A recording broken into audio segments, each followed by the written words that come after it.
এই নিয়েই তো কত আমার নামে বলে বেরিয়েছে। আরে ভাই, এটা একটা ট্র্যাডিশনাল কালচারটাকে ডেভেলপ করা, কালচারটাকে প্রমোট করা। আমি ধামসা কেন বাজাই? আমার আদিবাসী ভাই বোনেরা বাজায়।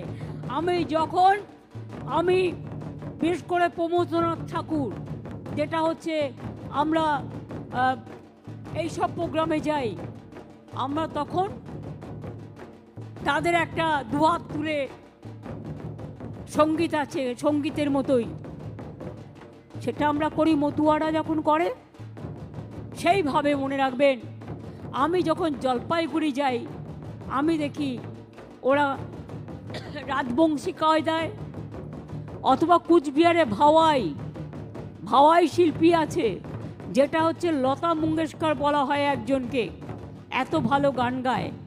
ওরা আমাকে একটা হিতেন বর্মন, আমার মনে আছে, আমাকে একটা দোতারা দিয়েছিল, সেটা আমার এখনও রক্ষিত আছে, কারণ আমি এগুলোকে ভালোবাসি।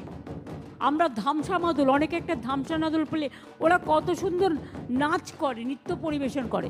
আমি আজকে নতুন দেখলাম যে ওরা ডান্ডি নাচও করছে, যেটা পুজোর সময় আমি গুজরাটি সম্প্রদায় দেখেছি, ওরা ডান্ডি নাচকে ভালোবাসে। আমি দেখলাম আজকে আমাদের এখানে যারা লোকশিল্পী এসছেন তারা ডান্ডি নাচও করছেন, আদিবাসী নৃত্যশিল্পীরা। আমার তাদের জন্য অনেক ধন্যবাদ, সবার জন্যই। তারা হাঁড়িটা কীভাবে, কলসিটাকে মাথার মধ্যে রেখে, এবং নানা রকম, এবং দার্জিলিং পাহাড়ের কথা যদি বলি, কালিম্পং যদি বলি, তরাই ডুয়ার্স যদি বলি, ওদের গানের মিউজিকের থিম, মিউজিকের টিউন শুনলে আপনারা অবাক হয়ে যাবেন। অনেকে অনেক কিছু নকল করে, কিন্তু সেই ভাষাটাকে স্বীকার করে না। যেমন আমার মনে আছে, আমি অনেক দিন আগে সুদীপ বন্দ্যোপাধ্যায় একবার লস অ্যাঞ্জেলস গেলেন, তখন তিনিও এমপি, আমিও এমপি।